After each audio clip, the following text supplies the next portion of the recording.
Good morning, class 5. Today we are going to start lesson 6, formatting in MS PowerPoint. In this chapter we will learn how to do formatting in MS PowerPoint. So, first topic is presentation views. To make working in PowerPoint convenient, PowerPoint को और ज़्यादा सरल बनाने के लिए MS PowerPoint provides 5 different views. हमें PowerPoint ने 5 different views provide किए हैं. They are normal, slide sorter, notes page, reading and slideshow views. आपके जो 5 different views हैं, number 1 normal, number 2 slide sorter, number 3 notes page, number 4 reading and number 5 slideshow views. The normal, slide sorter, notes page and reading views are most commonly used and can be selected from the view tab. ज़्यादातर use होने वाले जो views हैं वो आपके normal, slide sorter और note page हैं and reading views. ये ज़्यादातर हमें कहाँ पर मिलेंगे? व्यू टैब में मिलेंगे. You can switch between normal, slide sorter, reading and slide show views by clicking on their icons available on the status bar. Status bar में ये आइकन्स अवेलेबल होते हैं. यहाँ पर क्लिक करके आप इन पे स्विच कर सकते हैं. नॉर्मल व्यू में करना है तो नॉर्मल पे क्लिक करेंगे. स्लाइड शॉर्टर में करना है तो स्लाइड शॉर्टर पे क्लिक करेंगे. नोट्स पेज को यूज़ करना है तो नोट्स पेज पे क्लिक करेंगे. रीडिंग व्यू को आपको अगर यूज़ करना है तो इस पर क्लिक करेंगे. सबको अलग अलग हम लोग यूज़ कर लेंगे. अब नॉर्मल व्यू कैसे होता है? This view includes pans for presentation. Normal view में जो हमें क्या मिलता है? पैन्स मिलते हैं प्रेजेंटेशन तैयार करने के लिए. Outlines, current slide and any notes for the current slide. यानी कि हम लोग नॉर्मल व्यू में प्रेजेंटेशन तैयार करते हैं, उसकी आउटलाइंस बनाते हैं. करंट स्लाइड में हम नोट्स को ऐड भी कर सकते हैं using normal view. It is the default and most commonly used view. ठीक है, नॉर्मल व्यू आपका पावर पॉइंट का डिफ़ॉल्ट व्यू होता है जो कि मोस्ट कॉमनली यूज़ किया जाता है. नेक्स्ट हमारा आता है slide sorter view. This view enables us to view all slides together sequenced as thumbnails. Slide sorter view में जितने भी आपकी स्लाइड्स होती हैं वो एक साथ एक सीक्वेंस में थंबनेल्स के फॉर्म में लगी होती हैं. यानी कि ये आपको रेक्टेंगल के फॉर्म में एक लाइन से लगी हुई दिखाई देंगी, तो ये थंबनेल्स होते हैं. It is use to rearrange slides और रीहेंस दी प्रेजेंटेशन. यानी इसका स्लाइड सॉर्टर व्यू का हम लोग यूज़ करते हैं स्लाइड्स को रीअरेंज करके और उसको और ज़्यादा उसकी क्षमता को, कैपेबिलिटी को बढ़ाने के लिए हम लोग स्लाइड सॉर्टर व्यू का यूज़ करते हैं. नेक्स्ट आता है notes page view. This view enables us to view the speaker notes along with the slides. यानी स्पीकर नोट्स भी हम लोग यूज़ कर सकते हैं नोट्स पेज व्यू में. नेक्स्ट हमारा आता है reading view. This view opens a presentation. Reading view में प्रेजेंटेशन ओपन होती है in a read only mode. इसमें we can't edit, we can only read the slide and no changes can be made in this view. It is similar to a slide show. Reading view is similar to a slide show but controls for navigation are visible on the screen. Controls for navigation are visible on the screen. All these above mentioned views can be selected from the presentation views. जितने भी views हम लोगों ने पढ़े हैं अभी, slide sorter, notes, reading, जितने भी व्यूज़ पीछे पढ़े हैं हम लोगों ने, ये सारे views we can get from presentation views under the view tab. Next topic is formatting text. How to format. To break monotony in a presentation to emphasize text, you can change the format of the text and align it or the case type. Editing fonts. To change the format of the text, you can change the font style, font size and color and effect also. ठीक है, अपनी text का editing करने का मतलब है उसका font size, style वगैरह चेंज करना, कलर चेंज करना.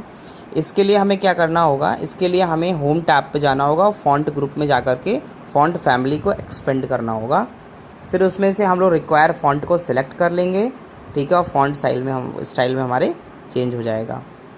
जैसे यहाँ पे कैलिब्री बॉडी यहाँ पे सिलेक्टेड है. बहुत सारे फॉन्ट स्टाइल होते हैं फॉन्ट फैमिली में, कोई सा भी हम सिलेक्ट कर सकते हैं.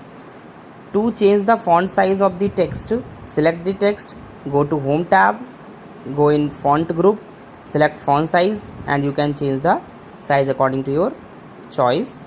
by default there is 24. Next is to change the color of the selected text.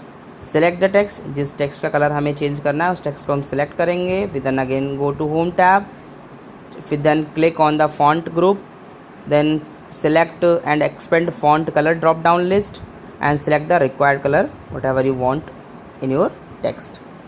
Next is text effect. There are 3 text effect given: bold, italic, underline. You can do any of the text effect.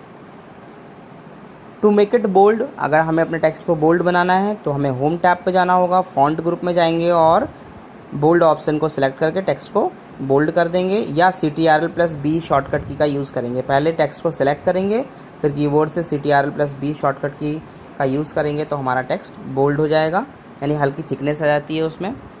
Italic बनाने के लिए भी हमें उस text को select करना होगा जिसे हमें इटैलिक में चेंज करना है. उसके बाद होम टैब पे जाएंगे, फॉन्ट ग्रुप में जाएंगे और आई आइकन पे क्लिक कर देंगे या कीबोर्ड से CTRL+I कर देंगे. टेक्स्ट का सिलेक्ट होना ज़रूरी है. अंडरलाइन करने के लिए home tab, font group, underline icon पे क्लिक करेंगे या CTRL+U करेंगे. उसके बाद में हमारे पास में यहाँ 4 अलाइनमेंट्स आते हैं. इन अलाइनमेंट्स में भी हम लोग टेक्स्ट को सेट कर सकते हैं. पहला आपका अलाइन टेक्स्ट लेफ़्ट, यानी हमारा टेक्स्ट जो है वो लेफ़्ट में शिफ्ट हो जाएगा. ठीक है. Align text to the left margin, left margin में अलाइन कर देता है टेक्स्ट को. सेंटर में सेंटर पे अलाइन करता है. अलाइन टेक्स्ट राइट में राइट साइड में अलाइन कर देता है. जस्टिफाई में align the text to the both the right and left margin adding space between words के बीच में स्पेस देकर के राइट और लेफ़्ट दोनों साइड को देकर मार्जिन को सेट कर देता है. डायग्राम में देखिए ये वाला आइकन आपका जस्टिफाई का है, इसके साइड में राइट का है, align text right. This is align text centre, this is align text left, like this. अब हमें स्टेप वाइज अगर देखें, अगर हमें टेक्स्ट को अलाइन करना है लेफ़्ट साइड में, होम टैब पे जाएंगे, फिर यहाँ पे पैराग्राफ. अब वहाँ पे पहले पीछे फॉन्ट ग्रुप में थे, अब हम लोग होम टैब के पैराग्राफ ग्रुप में जाएंगे और अलाइन टेक्स्ट लेफ़्ट आइकन पे क्लिक कर देंगे. अगर सेंटर अलाइन करना है तो फिर से होम टैब में पैराग्राफ ग्रुप में और सेंटर आइकन पे क्लिक करेंगे. अगर राइट अलाइन करना है तो होम टैब में पैराग्राफ ग्रुप और अलाइन टेक्स्ट राइट पे आइकन पे क्लिक करेंगे. जस्टिफाई करना है तो होम टैब में पैराग्राफ ग्रुप और जस्टिफाई आइकन पे क्लिक कर देंगे. देन हमारा आता है changing case. The capitalization of the selected text can also be changed. ठीक है. जो कैपिटलाइजेशन होता है वो भी हम लोग चेंज कर सकते हैं. मतलब अगर कैपिटल में सारे लेटर्स कैपिटल में लिखे हैं तो उन्हें स्मॉल में चेंज करना है, स्मॉल में लिखे हैं तो कैपिटल में चेंज करना है. चेंजिंग केस होता है. The change case feature gives you 5 options. 5 option होते हैं इसमें. Sentence case, lower case, upper case, capitalize each word and toggle case.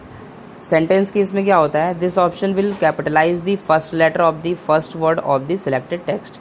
जो भी टेक्स्ट आपने सेलेक्ट किया होगा उस टेक्स्ट का फर्स्ट वर्ड का जो फर्स्ट लेटर होगा उसको ये कैपिटल कर देगा, उसको ये बड़े में कर देगा. Sentence case.